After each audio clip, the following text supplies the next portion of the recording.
Hello friends, this is Professor Pratap N. Shinde. Welcome back for the lecture series of Engineering Mechanics. Today we are going to solve some numericals of centroid. In previous lecture we have learned the formulas of different geometrical figures to find out the centroid. So today by using that formula we are going to solve some numerical. The first numerical is locate the centroid of the plane area as shown in figure. If you look at this figure, so in this figure two shapes, geometrical shapes are visible. One is this triangle and another one is a rectangle.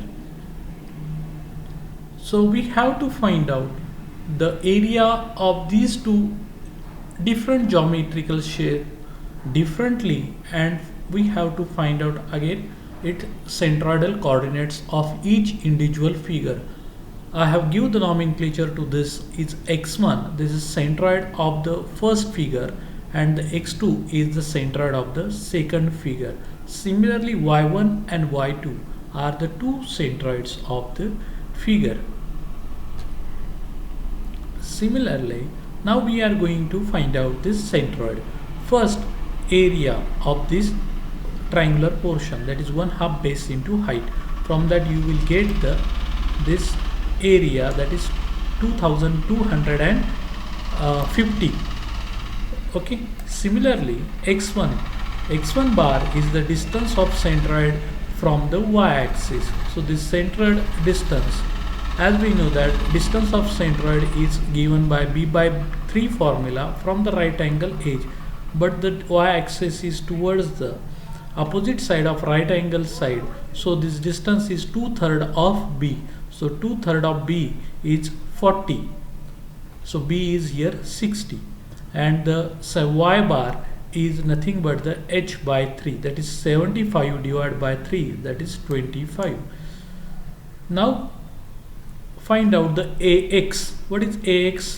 A1 into x1. So if we take the multiplication of these two, you will get this x bar. Similarly, if we take the multiplication of these two, you will get the a1 by 1 bar. And for a second figure, we have to find out x2. x2 is nothing but the 60 plus 105 by 2. So that is 112.5. And the y bar is the d by 2, that is 75 divided by 2, 37.5, and the area of this right angle rectangle is 105 into 75. Then multiplication of these two will give you the a2 x2, and the multiplication of these two will give you the a2 y2, and this is summation of a, this is summation of this column, that is a1 x1 plus a2 x2. This summation of a1 y1 plus a2 y2. So what is x bar? X bar is nothing but the a1 x1 plus a2 x2 upon summation of a. After substituting these values,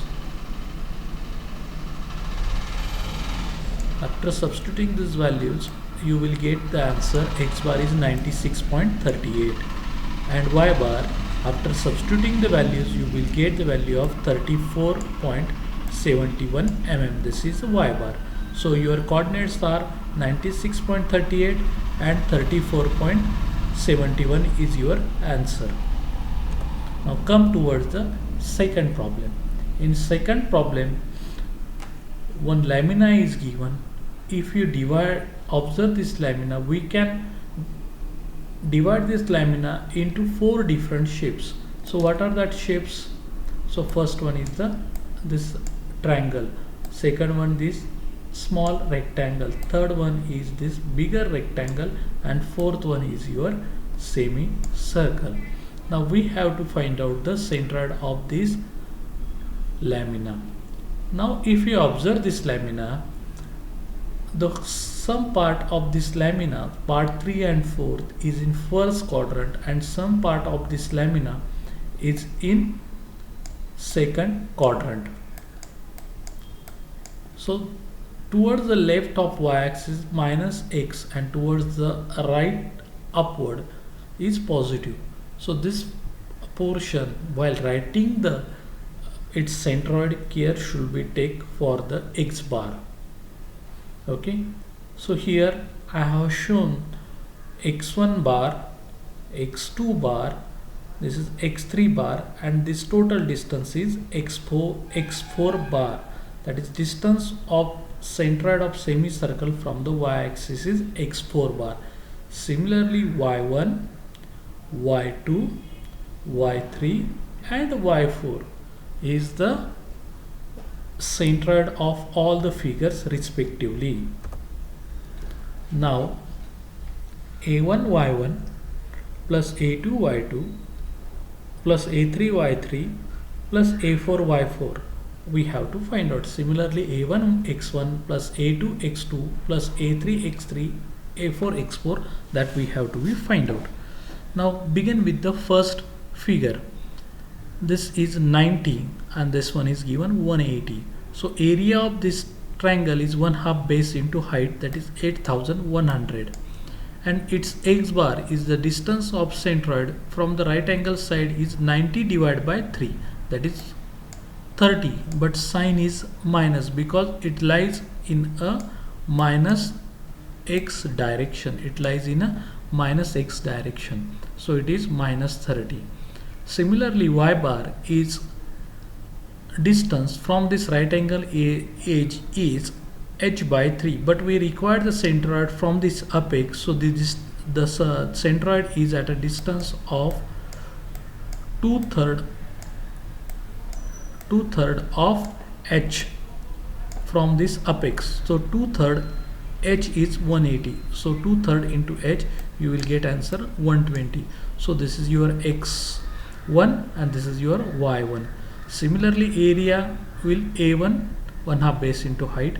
Now multiplication of this term and this term is indicated in this column, that is a1 x1. Similarly multiplication of this term is shown over in this column, that is a1 y1. Similarly find out a2. a2 is area of this rectangle, 90 into 100, 9000.